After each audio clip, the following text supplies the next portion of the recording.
wanted to talk today about the top 10 mistakes that all of us, almost all founders I work with, make when they hire the first sales team. I made many of these mistakes myself. And over the years, I just see everyone making many, if not all 10 of these mistakes again and again. So I wanted to go through them as a checklist. And some of this we've dealt with before, and we've certainly written about it at sastra.com. But I think it's super helpful to hear the 10. So maybe you can course correct before you make any of these mistakes. The first one is you can't hire any sales reps before you've done it yourself. And folks listening to this that are further along get this. They all know it. But it is a classic error so many founders make. Hiring some kid off AngelList or Craigslist or wherever you find her or him to get sales going doesn't work. Maybe it works one time out of 100, but how are you going to find someone that knows the product better than you, that knows non-existing customers better than you? It's not going to happen. This term founder-led sales is maybe overused these days, but it is true. You almost always have to start there. So you have to find a way by will, by force of will, by marketing, by blog posts, by podcasts, by YouTubing, by showing up to events, even if they're digital today. But you've got to get those first 10, 20, 30 customers yourself before you're ready to hire a sales rep. And what happens when they don't get the first group of customers going at first is those sales reps close zero because the founders and CEOs have to do it. And not only do you close zero month after month after month, but you raise so much precious time and money in the middle. So even if you're terrible at sales as a founder, as a CEO, like that's too bad, but you will find a way. Worse salespeople than you have found a way through marketing, through chutzpah, through networks, through incessant tweets, through something to get those first 10, 20, 100 customers before they hire a sales rep. And beyond that, you know this. If you hire a rep to do something you don't know how to do yourself, it's not going to work out. Okay, number two related point, and we have chatted about this many times in various ways, yet people still make this mistake, is you can't hire a VP of sales before you have an engine, before you have a process. And really that almost always means 2 sales reps hitting quota. So I know you want to immediately have a sales rep if you have any money in the bank in the beginning, and then the second things start going, you want to hire that VP of sales, but wait. The VP of sales is there to scale it, to go from reps 3 to 300, to improve how you talk to customers, to improve how you deal with leads, to drive up your deal size, to drive down your close cycles, to shorten sales cycles, but not to be a magician. As we've said many times on Sastra, your VP of sales is not a magician. So plan on hiring a VP of sales as early as you can. Ideally, your VP of sales will hire reps 3 through 300 for you, but not the first 2. Don't be ready to close that VP of sales till you have the beginnings of a repeatable process. Okay, number 3, and this is such an important tip that maybe we've said before in Sastra, but that people forget. Your first couple of reps, the ones you hire yourself, not the ones that your VP of sales hires later, because that's different. We'll get to that next.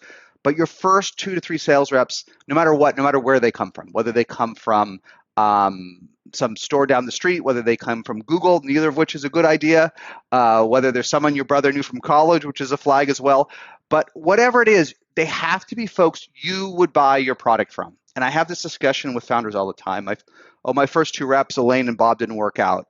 Why not? Oh, well, they came from this great SaaS company, this other great SaaS company, and they knew all the acronyms. And someone said they were great. And I always ask them at the end, well, Elaine and Bob, would you have bought your product from them? Would you have? And the answer is always no. So these first couple reps can be quirky. That usually means they're probably smarter than the average rep. It may mean they're mid-pack, but speak the language, but know your product. You need those first couple of reps to magically understand your product and to magically be able to sell it back to you. Maybe not in the first meeting, but by the second or third meeting. And you can't cut that corner. Yes, you want a rep that sold at your ACV, and it'd be nice if the rep was in your industry, and it certainly would be nice if she or he came out of SaaS. That sure would help these days. There's a lot of SaaS companies. But no matter what corners you cut, don't cut that one. It has to be someone you would buy your own product for. And if you do, then you can bring them into deals. You can even give them your smaller leads. But if not, they'll just waste all their leads, and it will become a failed downward spiral. Now, number 4, the opposite is as soon as you have that VP of sales, don't make the mistake of insisting the next reps are people you would buy from. Then you will have a much more heterogeneous type of reps. You'll have folks that seem to close in seconds but never understand your product. You'll have folks that talk and talk and talk and talk on your sales team. You'll have folks that are super brief and to the point.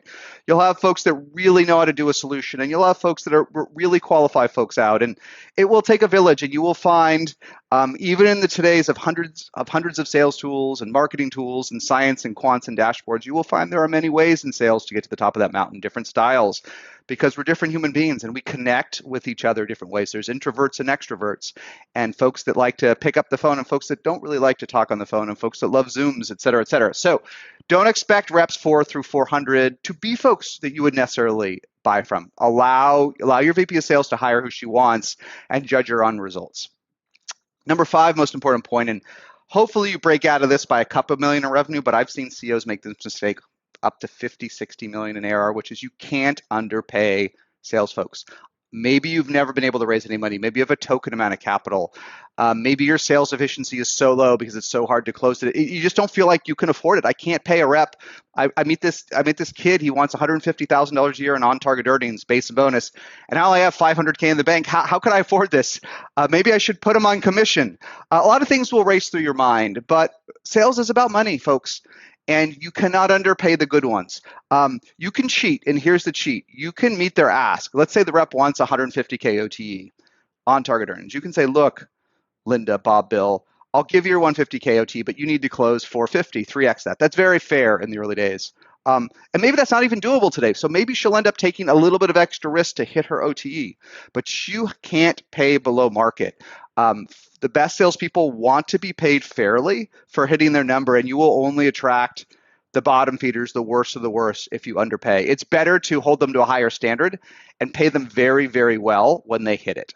And also, when you pay well to sales, it becomes, even before you have a VP of sales, and especially after, it becomes a self-hiring engine. When Jane comes in and her quota is 500 and she hits 700 and she makes a ton of money, she's going to tell all her friends, and they're going to get excited. And if the CO is pretty cool and the product's pretty neat and it looks like it's going somewhere, good salespeople are going to start to flock to that story that Jane tells her friends. So paying market, or even paying the high end of market when you can, is one of the highest ROI things you can do for sales recruiting. Number 6 mistake folks make with both VPs of sales, but we're going to talk about reps here, is they let reps go on too long. They let reps stay that fail at one sales cycle. You do not want a high churn sales environment. That is out of some movie, Glengarry Glen Ross. I don't know these other sales movies. I'm not into them. You don't want that. You don't want to constantly be firing sales reps. Who wants to work there? What good sales rep in SaaS, where there's thousands of SaaS companies, wants to go somewhere where they feel like they're going to get fired? No one good goes there. You want a zero voluntary attrition sales team, and you want as low a churn sales team as possible. But that means raising the bar. That means each rep ideally is as good or better than the existing reps you have. That's the way many engineering teams recruit, and the best sales teams recruit that way too. They don't allow the bar to go down in sales. They inch it up with each hire. And if you do that, that means when you do make a mistake, you'll know fast, and you'll know in one sales cycle. So look, if your average rep that's up to speed can close, say, I don't know, 30 deals a quarter, 10 deals a month, you cannot necessarily expect a rep to do that, their first week, even their first 3 months, if your sales cycle is, say, 45 days. But the bad ones don't put anything up on the board in the beginning. The bad reps, the bad VPs of sales don't inflect the curve. The bad VP of sales don't increase the performance of any metric. And the bad sales reps just never really close anything in the beginning. You might like them, and people might tell you to give them more time. But the problem with giving them more time is not their base salary. You can probably sort of afford that. It's the lost leads. It's the leads that you gave to Bob for 90 days when he doesn't close anyone. And if you gave them to Amy, she would have closed a lot of them. And those lost deals go to your competitors, and they don't buy more from you, and they don't stay with you for 10 or 20 years. So you have to concentrate your leads in your best closers in the early days and a long time. And so you've got to move on from reps that can't close much faster than the raw numbers make you think. Number 7, mistake again and again and again, especially when we're capital constrained. Don't ask your VP of sales to carry a bag for too long. And what I mean by that is don't ask her to be an individual contributor, to have her own quota. It will be very tempting in the early days to do that. You will hire your first VP of sales, and you may have no capital or a little bit of capital, and she wants $400,000 a year in OTE. Now, not base, maybe 200 base and 200 bonus if she hits the plan, or maybe more, maybe less, 300K, 250K, 500K, depending on how experienced they are. It's been a lot of inflation in SaaS in the last 5 years as cloud companies have exploded. And you will be tempted to say, yeah, I'll pay you that ask, but you've got to bring in enough money to pay for it. You've got to do it. And at first that sounds good. And I do know a lot of VP of sales that are experienced and say, you know what, when I start, I want to start to carry a bag. My first quarter, I want to close deals myself, because if I don't do it, I can't coach the team to do it. And when I hear that from a sales rep, I'm like, awesome, that's great. You carry a bag for your first quarter and you prove it. You walk a mile and you make it happen. But ultimately, it doesn't help at least after a quarter, after a sales cycle, because there's too much work recruiting, there's too much work backfilling. And your VP of sales is helping the 2 and then 4 and 8, 16 and 32 folks that work under her. Her job is to identify who needs help and where to parachute into deals so that they'll close, not to be the 28th rep, even if they're great at it. So it's okay in the beginning, but it's not even necessary. You judge a VP of sales by how her team does and how she increases the velocity and the revenue per lead. Number 8, and this is a little bit goes against my point in the beginning of hiring folks you would buy for, although only partially. Number 8 is don't hire someone that last sold cosmetics or pool equipment or something that's not SaaS. Look, that can work later. I haven't found that it often does, but when you go from rep 4 to 400 and you need a heterogeneous mix, you can take folks from very different industries, maybe not cosmetics or pool supplies, but maybe from very different industries, maybe from healthcare, maybe from all different types of things, and train them. When you have trained them, when you have system, when you have onboarding, when you have multiple layers of managers, you can hire folks that have no experience. You can hire very entry-level people, in fact. But when you start in SaaS, you need folks with at least 18 to 24 months of SaaS sales experience. You need that because you don't have it as a founder. You don't know the basic things. You don't know how to operate Salesforce. You don't know what the cadences are. And yeah, you can figure it out yourself because you've done some sales, but trust me, don't hire the best person that sold something, because sales is sort of the same, but hire folks that know SaaS in the beginning. Don't make that mistake. 9, we hit this one a little bit before, so I'll be short. But don't over-index on logos. Don't hire someone, especially in the early days, because they worked at Salesforce or Dropbox or Slack or Twilio. Those are great names. Those are great iconic companies. I love having their CEOs and their founders at SaaStr Annual and sharing their mistakes, but those are not startups. Salesforce is at $30 billion run rate. Twilio's coming up on $2 billion in revenue. Slack's at $1 billion. Zoom's coming up on $2 billion. These companies were startups. And yes, if you hire employee number 10 at Slack, they get it. They know it. But these companies are as big as many of the oldest software companies. So don't get too excited about the LinkedIn. I would much rather hire a rep that has 2 years of experience at a SaaS company at 10 million or 20 million ARR, so a stage or two beyond you, than one of the hot shots out of Slack. It's not going to work. It's a totally different set of skills and tools when you have a brand behind you and sales ops behind you and warm leads and schedulers and a clear path against the competition. You don't have any of that at your startup. And the last one, point 10, we touched on this, and it's the flip side of moving out any reps that can't close in one sales cycle. I mean, they'll never close if they can't put one deal on the board. But the flip side is you cannot let any great reps leave. Chase them down the block when we go back to the office. Chase them on the Zoom. Beg them to stay. Promote them. Do whatever it takes. Listen. You should strive for zero voluntary attrition on your sales team. Your best sales reps should be closing more and more and making so much money and having so much fun and having so much responsibility and working with their friends and bringing their friends in, like we talked about Jane before, that no one wants to leave. That the only reason a sales rep should leave your startup, the only reason, because they have the culture and they have the friends and they have the money and they have a product they believe in, they have the dream team and a boss.